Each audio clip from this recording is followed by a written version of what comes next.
오늘은요, 아주 거대한 지적 구조물에 대한 이야기를 해볼까 합니다. 바로 루이스 벌코프가 설계한 조직신학이라는 건물의 건축 청사진인데요. 같이 한번 깊이 들여다보시죠. 자, 이런 질문 한번 던져볼까요? 우리가 하나님에 대해 생각하고 또 이야기할 때 그 모든 생각의 체계, 즉 신학은 과연 무엇 위에 세워져야 할까요? 모든 건 바로 이 근본적인 질문에서 출발합니다. 벌코프는 이 질문 앞에서 딱 두 가지 선택지가 있다고 봤어요. 하나는 뭐랄까, 인간의 생각이라는 모래 위에 지은 집 같은 거죠. 언제 무너질지 몰라 불안불안한 그런 집이요. 그리고 다른 하나는 그가 성경 자체의 불변하는 원리라고 불렀던 아주 단단한 반석 위에 세운 튼튼한 집입니다. 바로 이게 신학이 마주한 근본적인 위기라는 겁니다. 토대가 부실하면 다 무너지니까요. 그래서 벌코프가 이 문제를 해결하기 위해 나선 거죠. 아주 유능한 건축가처럼 견고한 신학을 세우기 위한 명확한 3단계 청사진을 제시합니다. 그의 주장은 이렇습니다. 신학이 그냥 인간의 이성이나 막연한 추측 같은 그런 안개 속에서 헤매지 않으려면 말이죠. 다른 일반 과학과는 뭔가 다른 신학만의 아주 독특하고 견고한 기본 원리가 필요하다는 거였어요. 자, 그럼 그 청사진의 첫 번째 기둥부터 살펴볼까요? 이 첫 번째 기둥은 아주 근본적인 질문에 대한 답이에요. 바로 신학은 도대체 궁극적으로 무엇에 대한 학문인가 하는 질문이죠. 벌코프는 이걸 좀 어려운 라틴어로 프린키피움 에센디라고 불렀는데요.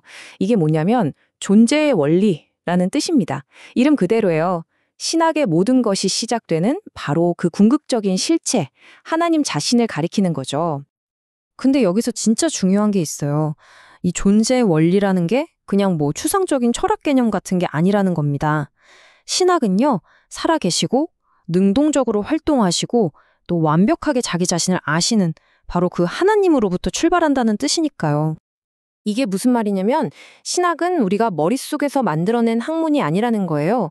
이미 스스로를 완벽하게 알고 계시고 또 우리에게 자신을 드러내시는 그 하나님께 우리가 반응하는 것, 그게 바로 신학이라는 거죠. 그러니까 어때요? 우리의 신학 지식은 전적으로 그분의 자기 계시에 의존할 수밖에 없는 겁니다. 자, 첫 번째 기둥은 하나님 자신이었죠.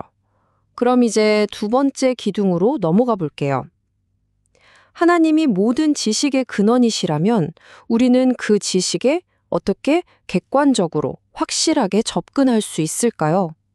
그 방법이 있어야 할 거 아니에요? 이 질문에 대한 답이 바로 벌코프가 말하는 두 번째 원리, 프레인키피움 코그노스캔디 엑스테르눔입니다. 이것도 라틴어라 좀 어렵죠. 쉽게 말해 외적 인식의 원리라는 건데요. 우리 신학이라는 건물을 지을 때 필요한 객관적인 설계도, 바로 성경을 말하는 겁니다. 이 문장이 정말 핵심을 꿰뚫고 있어요. 성경은 우리가 그냥 책상 위에 올려놓고 마음대로 분석하고 이건 맞고 저건 틀렸네 하고 판단하는 그런 수동적인 연구자료가 아니라는 겁니다. 오히려 그 반대죠. 성경이 살아있는 원리가 되어서 신학을 하는 우리 자신을 판단하는 권위를 가진다는 거예요. 주객이 전도된 거죠, 우리가 생각하는 것과는. 아니, 근데 왜 꼭 성경이어야 할까요? 벌코프의 설명은 이렇습니다. 원래는 자연만 봐도 하나님을 알 수 있었는데 인간의 죄가 우리의 눈을 뿌옇게 가려버렸다는 거예요. 그래서 자연 속에 계신 하나님을 더 이상 제대로 볼 수 없게 된 거죠. 그렇기 때문에 우리에게는 특별한 계시, 바로 성경이 필요한 거고 이게 신학을 위한 유일하고도 절대적인 기준이 된다는 겁니다. 자, 이제 두 번째 기둥까지 세웠습니다. 근데 한번 생각해 보세요.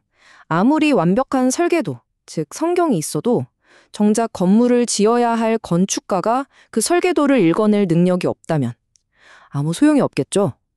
바로 이 지점에서 세 번째, 그리고 마지막 기둥이 등장합니다.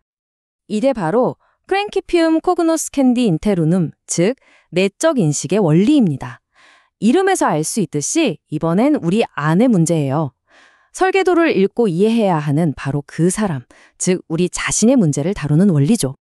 문제는 간단합니다. 죄 때문에 우리 마음이, 우리의 지성이 어두워졌다는 거예요. 그래서 눈앞에 성경이라는 완벽한 설계도를 펼쳐놓고 봐도 우리 힘만으로는 그 깊은 의미를 도저히 깨달을 수가 없다는 거죠. 글자는 읽어도 뜻을 모르는 것과 같아요. 그래서 이 내적 원리가 작동하는 방식은 크게 두 가지입니다. 첫째, 성령께서 직접 우리 마음을 비춰주시는 거예요. 그리고 둘째, 그 결과로 성령께서 우리 안에 새로운 능력을 만들어주시는데 그게 바로 성령의 진리를 이게 진리구나 하고 알아보고 받아들일 수 있는 능력, 즉 믿음이라는 겁니다. 자, 이렇게 세 개의 기둥을 모두 세웠습니다. 하나님, 성경, 그리고 성령. 이제 가장 중요한 부분인데요. 이 세 기둥이 그냥 따로따로 서 있는 게 아니라 어떻게 서로 완벽하게 맞물려서 하나의 견고하고 안정적인 구조물을 만들어내는지 한번 살펴보겠습니다. 핵심은 바로 통일성입니다. 이 세 가지 원리, 즉 하나님, 성경, 성령은 절대로 따로 놀 수가 없어요. 이 셋은 마치 한 몸처럼 아주 유기적으로 완벽한 조화 속에서 함께 움직여야만 진짜 신학이 세워진다는 거죠. 그리고 이 세 원리가 이렇게 딱 맞물려 돌아갈 때 이게 마치 방법론적 방화벽 같은 역할을 합니다. 신학이 자칫 빠지기 쉬운 여러 위험한 오류들, 예를 들어 합리주의나 신비주의 같은 것들로부터 스스로를 딱 보호해서 구조 전체가 무너지지 않도록 막아주는 아주 중요한 안전장치인 셈이죠. 바로 이 지점에서 신학이 왜 다른 일반 과학과 근본적으로 다른지가 명확하게 드러나요.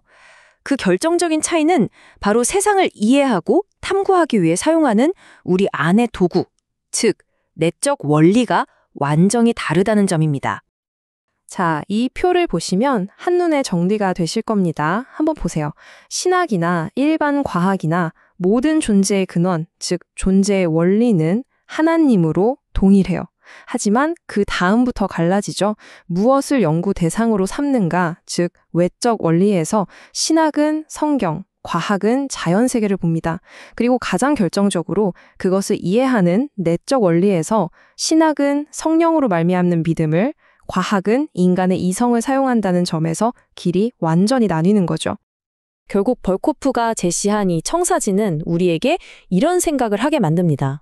어쩌면 진짜 신학이라는 건 우리가 맨 땅에서부터 머리를 싸매고 만들어내는 어떤 인간적인 발명품이 아니라 하나님께서 이미 우리에게 보여주시고 들려주신 그 진실에 대해서 우리가 겸손하게 반응하고 정리하는 것, 그게 아닐까요?